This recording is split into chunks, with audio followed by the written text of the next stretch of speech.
This video does not reflect the opinions of EMS, ambulance services, fire protection district, or fire authority, mostly because I don't work with most of those places anymore. Names have been changed or omitted because I am legitimately worried about being sued. Trigger warning for death, 9/11 imagery, COVID imagery, mental health, and implied suicidal thoughts. Created by Code 3 Life.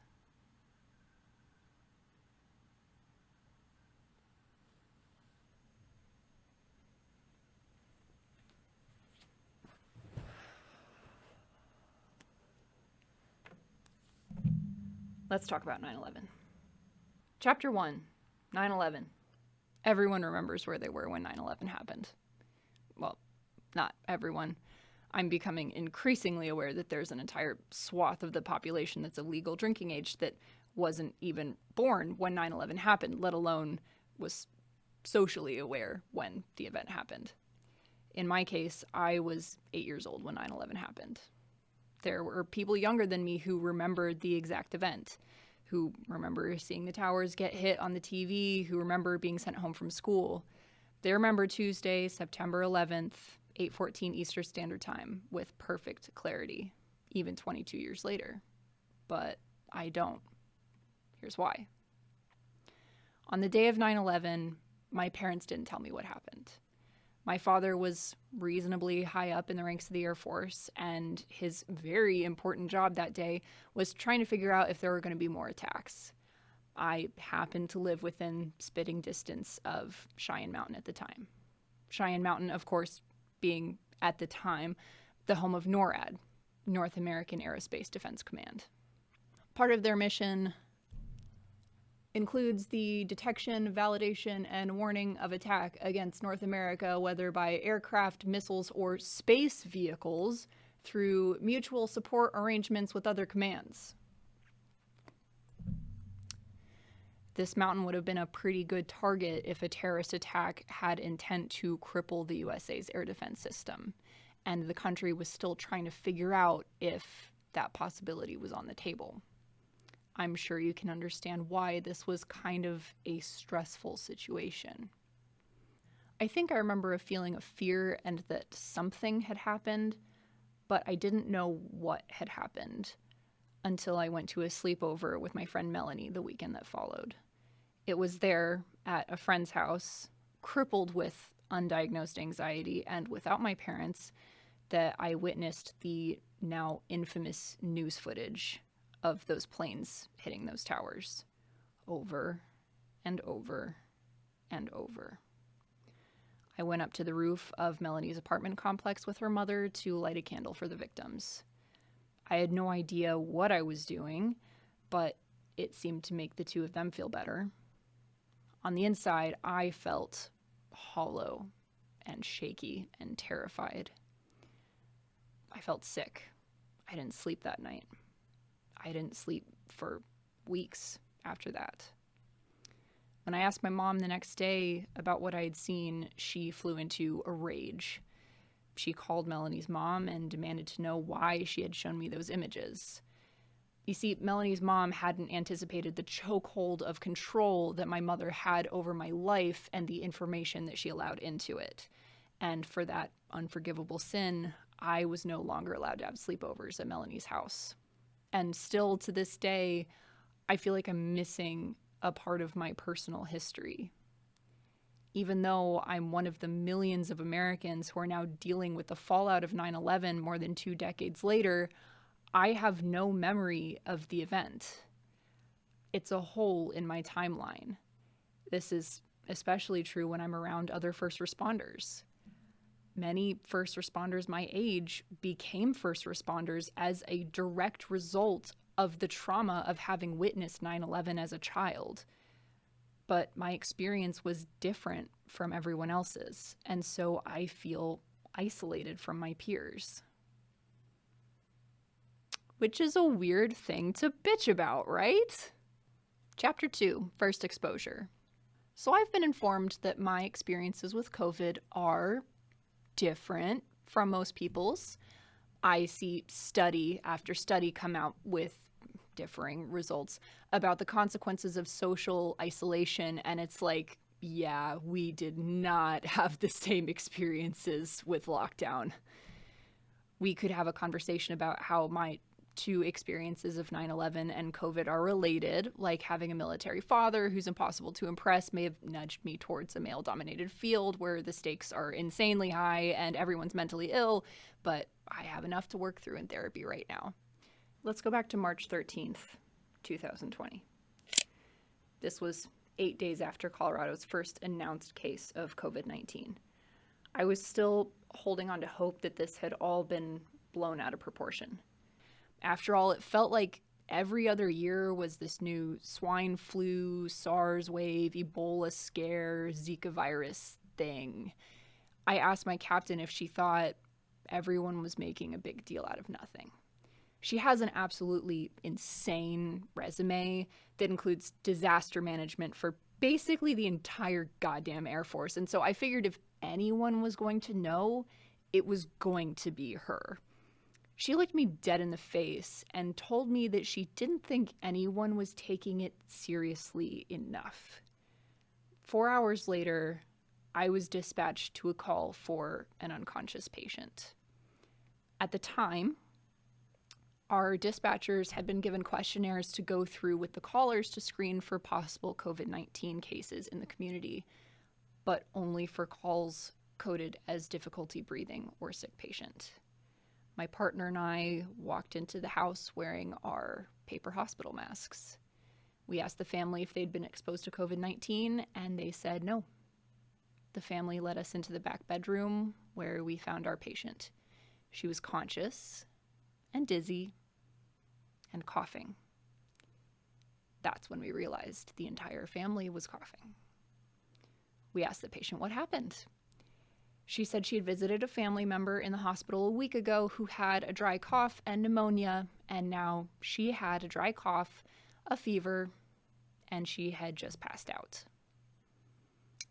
Every single person in her house also had a dry cough. And the entire time we were there, people from her neighborhood were running in and out of her house like she was holding fucking court. We asked her if she had had exposure to COVID-19. And this time, she and her family told us yes. We told them they needed to now isolate. They told us they planned on flying to Mexico for a family gathering and that they had no intention of isolating. This was my first encounter with COVID-19. We had been briefed on what to do just that morning, so we stepped out and called the captain. I will now explain to you what happened next. First, we had to gown up. This was pretty much pointless since we already had COVID all over our clothes. We took off our masks, put on our N95s. We put on our goggles. Our captain had begun rolling the BLS ambulance our way. We were then supposed to drape the BLS ambulance in plastic sheeting to protect the cabinets from COVID while we loaded the patient. Of course, this prevented us from being able to get into the cabinets after that, which we only realized once we were already inside. And we weren't supposed to touch our canvas equipment bags since those were basically impossible to sanitize. We went to the hospital in an unfamiliar ambulance, unable to get into the cabinets anyway, while one of the EMTs from the BLS truck drove their ambulance, the one we were currently in, and the other one drove our assigned ambulance to meet us at the hospital. When we arrived, we dropped off our patient, which prompted a flurry of equal chaos from the ER staff. This was all done because properly sanitizing an ambulance at that time took approximately 40 minutes, and that was 40 minutes that we didn't have in that busy system. And since the BLS truck wasn't exactly taking people to and from their doctor's appointments at that time, they were available to be the plague parade, hence all the draping and shit. We ran out of plastic sheeting within a week. It was not available anywhere in the country for months after that. Chapter 3, it gets worse. That first delectable taste of COVID and the nature of man continued for the next several, I want to say years here, but let's just say weeks. It seemed like every other week we were hearing stories of healthcare workers being attacked or dying of COVID, or ambulances being robbed for their PPE. It was still a little early on for people to be flaunting the lockdown and mask orders, as that wouldn't start to happen en masse for another month or so. But I definitely was treated to the odd, it's just like the flu, or it's just a hoax, pretty much every day. Often from the people who are calling me to drag them out of their homes and into the hospitals that they distrusted so much, right up until they needed them. Then I couldn't get them there fast enough. Then I got COVID. I'm reasonably sure I know who I got it from. In the middle of April, I was transporting a COVID-positive veteran from a VA clinic to the hospital when I lost seal on my respirator for about 5 seconds. About a week later, I woke up feeling like I'd gone to a pool that uses too much chlorine in the water. A few days after that, I had a temp of 103.7. My platelets were in the shitter, and I had no white count to speak of. I've spoken about this in a previous video, so I won't go into detail about it again. Suffice to say, it fucking sucked. A lot. It was a lot worse than the goddamn flu. What I haven't spoken about, because I didn't know it at the time, was the extent of damage that COVID did to my body. I still have long COVID, more than 3 years later. But I didn't realize that the infection had also caused me to develop POTS, or postural orthostatic tachycardia syndrome. I've also redeveloped asthma, which I had previously grown out of as a kid. My doctor told me that I just needed to work out more and these things would get better. I knew he was full of shit because he kept on telling me my shortness of breath was due to anxiety. And I'm no doctor, but I'm fairly fucking sure that anxiety doesn't get worse when you walk up the stairs. But I wanted to get better, so I really did try. I successfully trained for and ran a 5K last year with, at the time, undiagnosed POTS and asthma. This is a real, actual photo of me fighting for my fucking life. And none of my symptoms got better. I eventually left not just my troglodyte of a doctor, but that entire medical system, and I'm now with a doctor who actually knows how medicine works. I'm on medication and I have an inhaler, and goddamn, that thing is magic. Amazing what happens when your doctor actually practices medicine instead of telling you that you have anxiety despite, all the evidence. Now, do I feel worried about sharing this personal medical information on the internet? Am I concerned that a possible future employer is going to see this and decide not to hire me because they don't want to hire someone who's softly disabled because the world is a fucking hellscape and we want to shuffle all disabled bodies away from our eyes because they're a reminder of our own mortality, and we as a society are terrified of death in all its forms and representations, no matter who that fear hurts? Yes, I am concerned about that. But maybe this message is more important than my fear of this very real possibility. But let's move on to talk about something very important. Chapter 4. This is going to piss a lot of people off. Early on in the pandemic, I heard a paramedic say, "This is going to be our 9/11." And I laughed in his face. I'm sorry, Nick, I love you, truly, but you have so much faith in the American people. Fact is, 9/11 happened in one day. It had very strong imagery, and it was, ostensibly, jet fuel can't melt steel beams, Harambe did 9/11, committed by a group of people that were easy to hate, and it justified the strengthening of American financial and military interests at the expense of an ethnic, religious, cultural, and geopolitical group that the media had already been vilifying for decades. And it asked nothing of the American people, other than the sacrifice of their young men and boys. But most Americans are completely all right with that sacrifice because either it doesn't affect them at all, or they've bought into this idea that that sacrifice means something other than the benefit of American oil corporations. But hey, what do I know? All right, if I haven't pissed enough of you off, let's talk about firefighters. I know this is going to get me hate because my channel moderator said it would, but hey, I've made peace with my God. So, You know the number 343? Some fire trucks have them on their rear, like, stay 343 feet back. And a lot, and I mean a lot, of firefighters have 343 tattoos. Do any of you know what it means? It's all right, no judgment if you don't. For the uninitiated, 343 is the number of firefighters who were killed on 9/11. Although I do want to say the actual number is 344. Fire Patrolman Keith Roma served on the New York Fire Patrol, which is an operation that works alongside the New York Fire Department to protect property.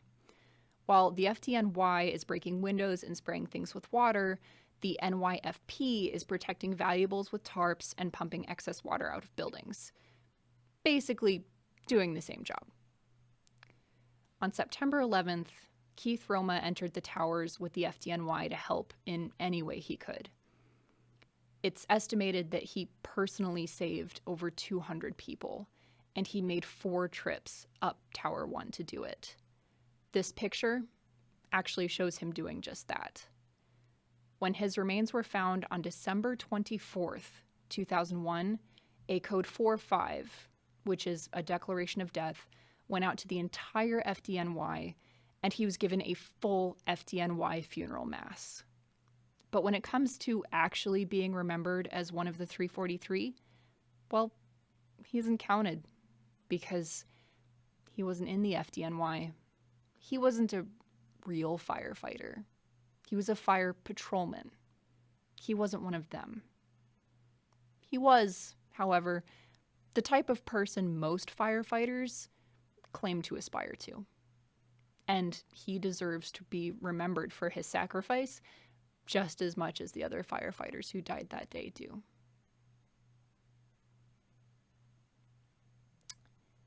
But if COVID has taught me anything, it's that heroism is really, really hard when you're the one doing it. The type of heroism most people want to do is the type that's sold to them in movies. Most people who want to be heroes glorify things like running headlong into harm's way, marching into a falling tower, facing certain death, and carrying hapless victims to safety. A lot of people who want to be heroes get 343 tattoos on their bodies, despite not even being alive or socially conscious when this event happened. A lot of people who want to be heroes welcome the public thinking of them as someone who is willing to put their life on the line for a complete stranger. And a lot of the time, this person will say with a completely fucking straight face, "I fight what you fear," when what he means is 85% of my job is running EMS calls, and every now and then I get to assist in the cooling of the exothermic chemical process of the prolonged oxidation of combustible material. And, you know, if you want to be this type of person, or if you like this type of person, or if you don't see anything wrong with this type of person, more power to you. You should probably click away from this video because I don't want to yuck your yum. Now, I want you to picture a virus. This virus is frightening, confusing, and mostly targets the vulnerable, the poor, the elderly, the immunocompromised, the disabled. This virus is isolating and cruel. It robs people of their comfort and dignity.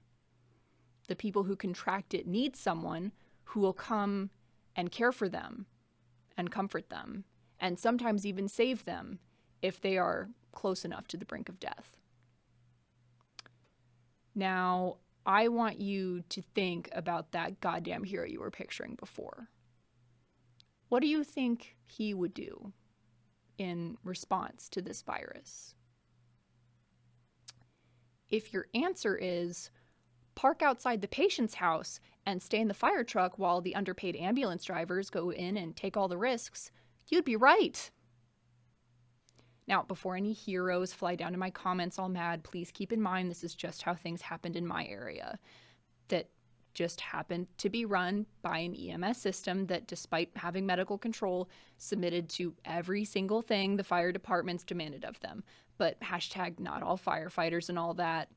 I don't hate firefighters. Some of my best friends are firefighters. I'm just saying that there are some bad apples that spoil the bunch, that's all. And I'm sure that my experience is completely isolated.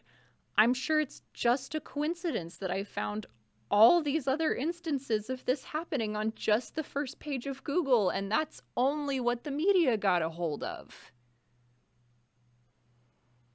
But let's go back to my first run-in with COVID. Back to March 13th, 2020. This picture. Great.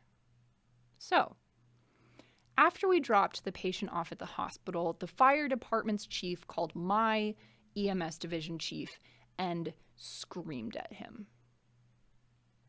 I had the unfortunate privilege of hearing the in-person version of the fire chief's side and the tinny sound of my division chief's voice over the phone.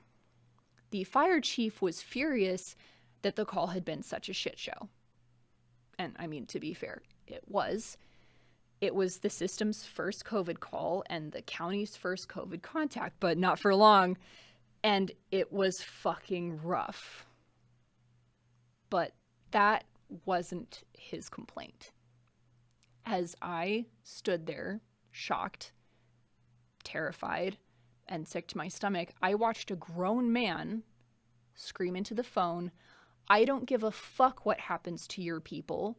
My guys didn't have the appropriate warning or PPE."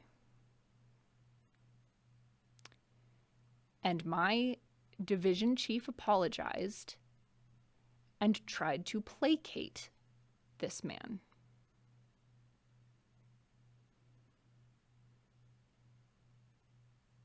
You know, it's been more than 3 years since this happened. Time has passed. I've grown and changed and healed as a person, which is why I can say from the bottom of my heart, Dan, you are a goddamn coward for not standing up for us. And Rick, you selfish, miserable, ignorant piece of shit, you are the sole reason why I stopped working with the fire department. And the only reason why I don't mail you a bag of my dog's shit when this goes live is because I'm pretty sure that at this point you've retired and I don't want to waste the money on the fucking postage. Chapter 5. A marathon, not a sprint. This is obviously not my usual video. I mean, it's kind of hard to have a usual video when I keep on taking like years-long hiatuses, but you know what I mean. I decided to do this kind of on a whim about a week after I participated in a research study through the university that I work at now. This study was supposed to measure the stress and pitch in people's voices when they talk about pleasant versus stressful things, and I was asked a lot of questions about COVID over the course of a 20-minute interview. I talked about things that I haven't really ever talked about, at least not all at once. I've pretty much said all of these things in bits and pieces to various people in the past 3 years, but I've never really sat down and just thought about my experience with COVID-19 and how it is so fundamentally different from the majority of people that I talk to. While people in my online community were talking about their lockdowns and isolation, I was going to work. While people were being told they were heroes for staying home, and rightly so, I was being told I was a bad person for wearing my PPE into the homeless shelter by the patrons of that same shelter. While my coworkers were half-jokingly calling the paramedics canaries because we were being sent into homes first and alone, firefighters were sitting in their trucks. And why paramedics and not EMTs? Well, paramedics make more money by a little, so they're expected to accept more risk. And if the patient is found to be an extremis, the paramedic is able to do more to manage the situation. This, at least, I agree with. I personally found a little bit of humor in the phrase canary, like canary in a coal mine. After all, I was a mining engineer by education and by trade before I became a paramedic, and so it felt kind of funny and nostalgic to be called that. Also, was I the person who came up with that? Obviously, yes. I can't really explain the fear. It was a low-level rot that soaked into everything. I've gone back and read over the text that I sent to my husband during this time, and it was just anxiety and fear, anxiety and fear. The protocols for how to handle COVID changed almost daily for the first month or so. We were expected to read the protocols during our off time without being paid and know them perfectly by the time we got into work. If we tried to get into work early to familiarize ourselves, we were told we were going to be written up for stealing because we wanted to clock in for that time. You know, to be paid, like the law says. We had to reuse our PPE beyond the point that it was useful because we, and by we, I mean the country this time, were simply out. Sometimes the hospital received donations of PPE. Sometimes the ambulances benefited from those donations. I couldn't really think about the fear in concrete terms for very long. If I did, I would freeze. I would get this overwhelming rush of terror and just collapse. I told my husband several times that I didn't think I should be a medic if I'm this fragile. I had to be so disconnected from what was going on around me that I didn't understand why I was seized with this overwhelming sense of just terror.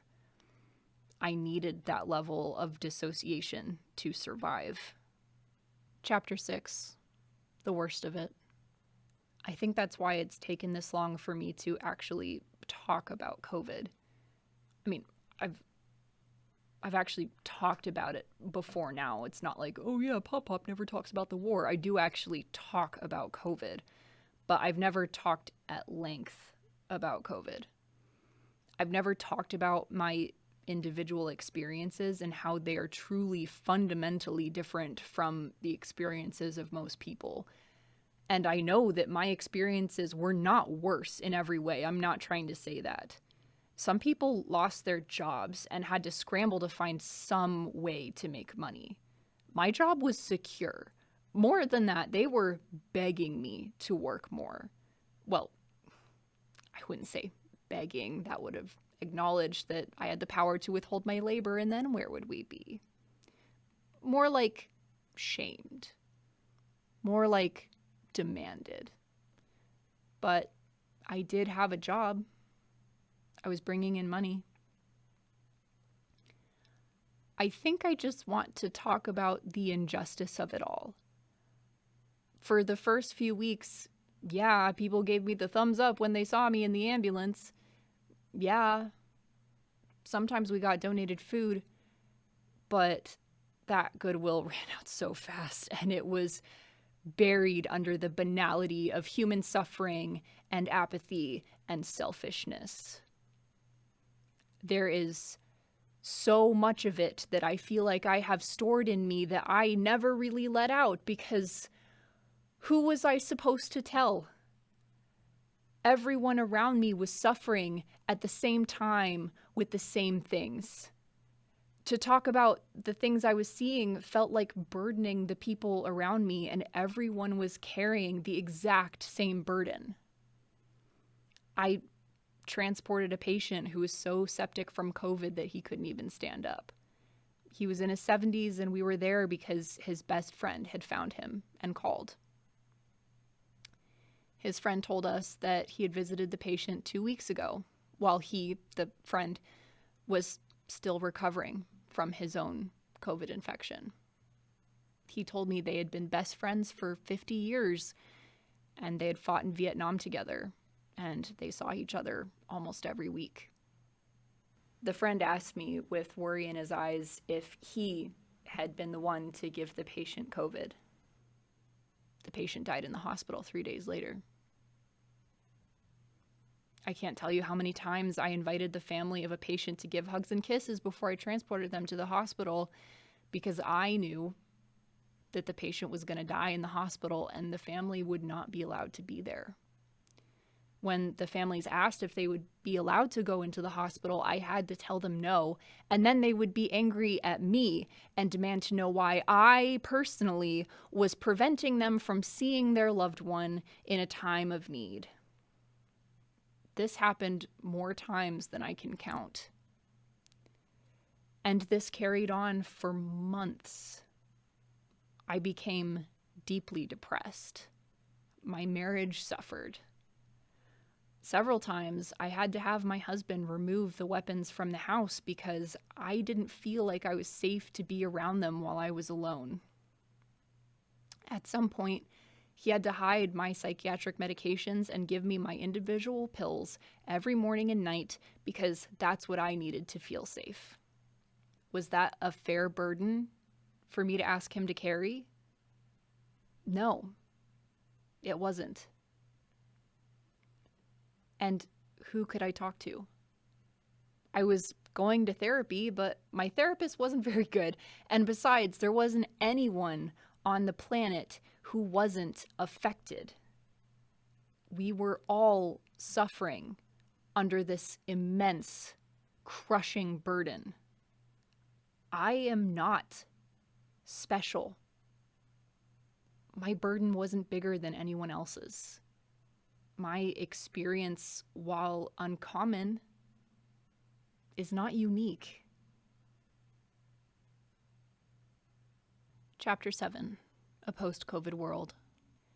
After September 11th, 2001, when the dust cleared and everything was said and done, 2,996 people were dead. It remains today the single deadliest terrorist attack in human history, and for the past 22 years, the U.S. has done just about everything it can to make you remember the imagery of 9/11. That one day changed so many things. It shattered the innocence of the 90s. We still have to go through invasive searches at the airport, despite the fact that those searches do nothing to intercept terrorist threats. The government passed such acts as the Patriot Act that gave them carte blanche to spy on its own citizens with impunity. It was used to justify a war that raged for 7 years and killed almost 5,000 soldiers and 100,000 Iraqi civilians. And since then, 4 times that many veterans have killed themselves and have died in wars overseas. But hey, let's ignore that gaping problem in our society. All because of a day. A single event that killed 2,996 people. Well, since COVID began here in the US, we've lost an equivalent of one 9/11 worth of people to COVID-19 every 3 days for 3.5 years. Now, things are starting to taper off, I will admit. In the US, we're now losing a 9/11 worth of people to COVID about once every 3 weeks. So, yeah, things are pretty much over, right? I mean, who actually is dying of COVID now? It's old people and disabled people and immunocompromised people. You know, the people we don't care about and never have. And I think that's why we've moved on so fast from COVID. I think that's why we live in a post-COVID world, even though 9/11 is happening every 3 weeks. It's because those people are dying away from our eyes, where we don't have to look at their ugly loss of dignity. Their deaths happen behind the walls of hospitals and are witnessed only by people that we're allowed to yell at because we're just going through a lot. And I'll admit, I don't wear my mask everywhere. I see my friends when I want to. I've gotten on a plane and flown across the country since the pandemic started. I'm not going to sit here and performatively say that I've remained in perfect total isolation for the past 3.5 years because I'm willing to sacrifice all of that for the sake of the vulnerable folks who will suffer for my carelessness. Because I want my life back too.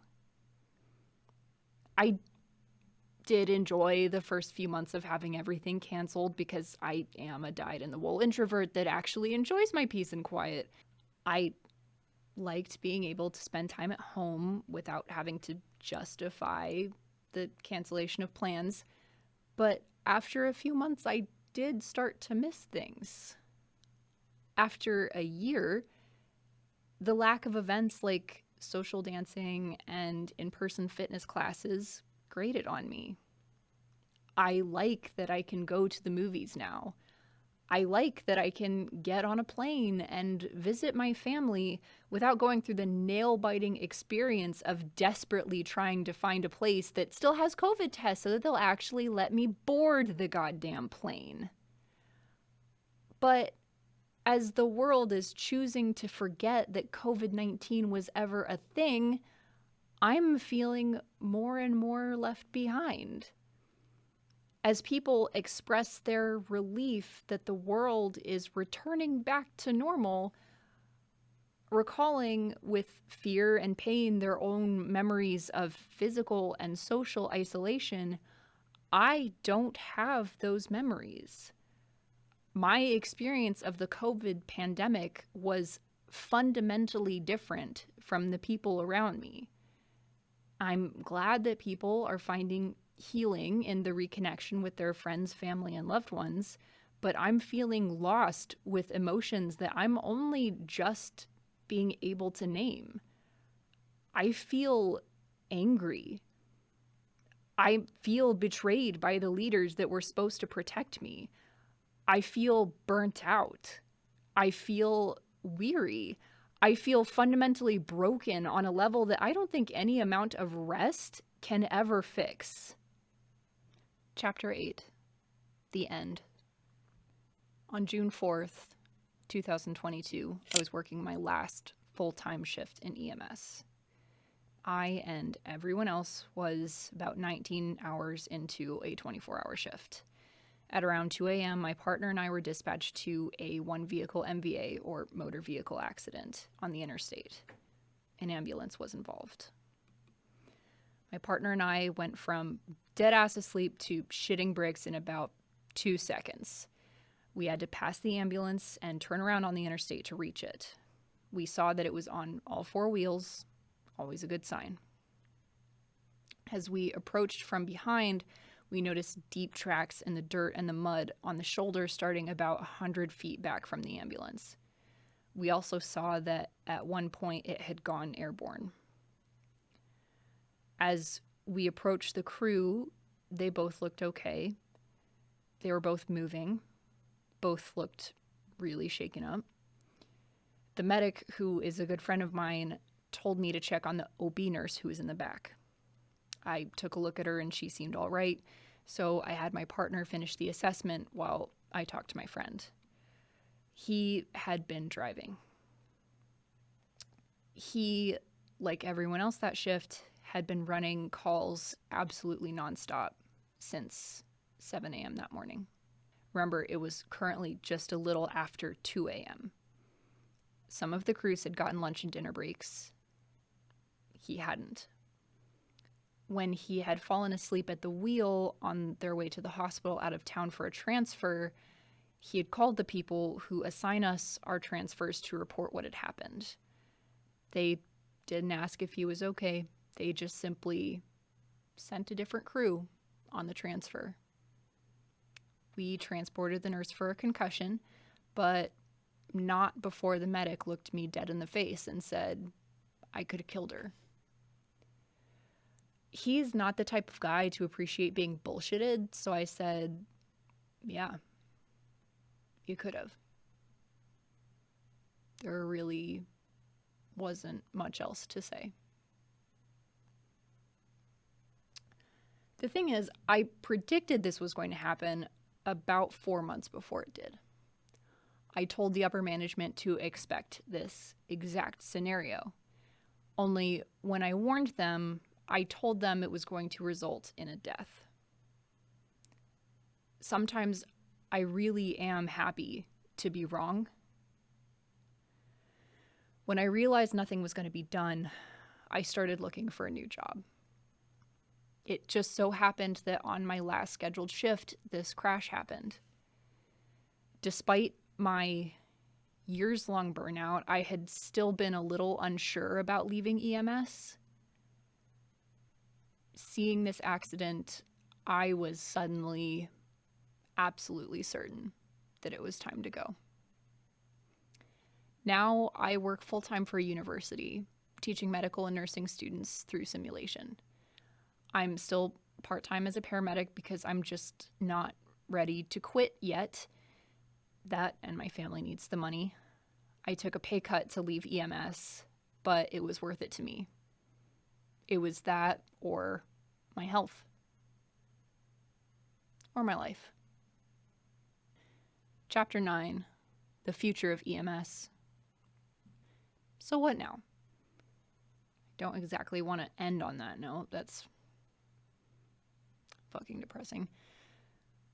And I have made a point of using my experience to give advice in the past. So here's my advice.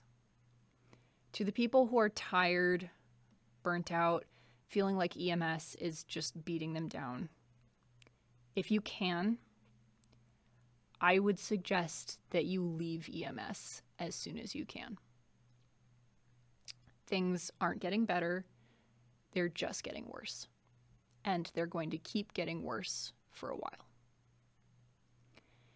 If you don't have the stamina to keep going for at least a few more years while putting in huge amounts of effort to change things, then EMS is going to eat you alive. It is literally going to kill you.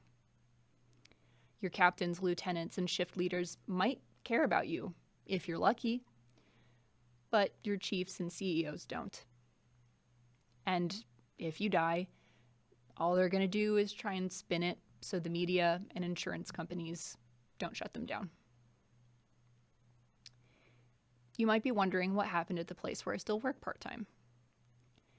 After the accident, the insurance companies took a giant shit on their premiums, so they cracked down on the crews. They put cameras in the cabs that are supposed to alert you if you fall asleep or drive distracted.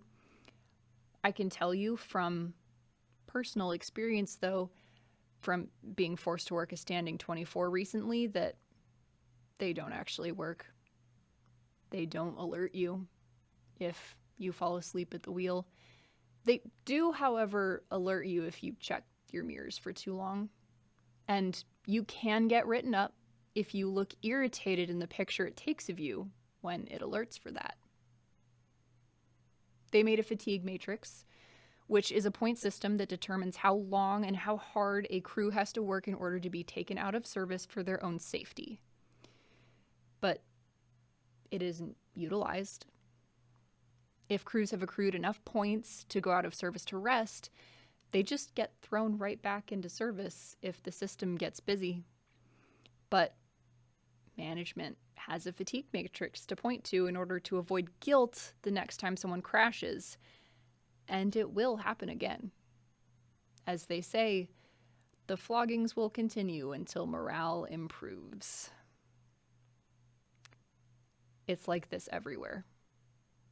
EMS in general can't hire people fast enough to fill the spots they're losing as they hemorrhage more and more good people. I was only one of the first to leave. It's not going to improve anytime soon. EMS isn't legally considered to be a necessary service, and therefore there are no national standards for ambulance staffing, pay, or work conditions. When I tell people that I used to work 24-hour shifts, they're always shocked to hear that overtime did not start to kick in at 8 hours, or in fact that 24-hour shifts are even legal. And I would always have to inform them that labor laws specifically have a loophole written into them for healthcare. Why? working on an ambulance would be so much safer and would afford a much better work-life balance if our schedule was simply to work 3 12-hour shifts a week like nurses do. But when that solution is suggested, medics and EMTs panic because that sort of schedule would cut their hours and therefore their income in half. Because instead of making $30 to $80 an hour like nurses do, they're making 10 to 25. Despite all my years of experience, my excellence as a provider, my special skills in mental health care, my background working on a special operations and rescue team, and my bachelor's degree, I'm making $21 an hour at my job as a paramedic. I've gotten the 50 or 70 cent raises like most other people have that don't even cover inflation every year. But every time I've asked for a raise to bring my pay up to the value of my labor, I have been denied. Despite the fact that the hospital system I work for can't stop bragging about the fact that they made over $1 billion gross last year. Why? If you are in a position of power and care about the people in your care, I implore you to use your power to advocate for the people under you. I understand how thankless that is, and I understand that that is an uphill battle. I understand that the presidents and CEOs and chiefs of this world value profit over the lives of their employees. I understand that it might seem like there's absolutely no point. But we still must ask for your help because you're the only one who can. There's no convincing the people who already don't care if we die. You're the only ones who can help. And I really do want to go out on a happier note than this. I really do. So,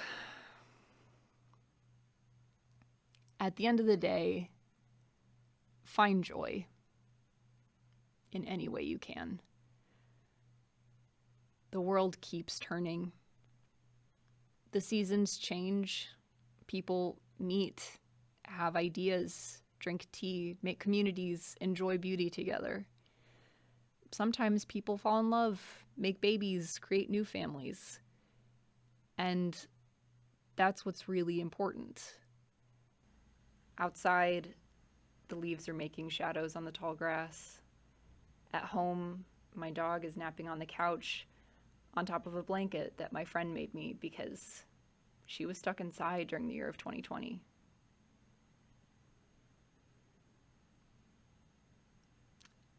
As for me, though,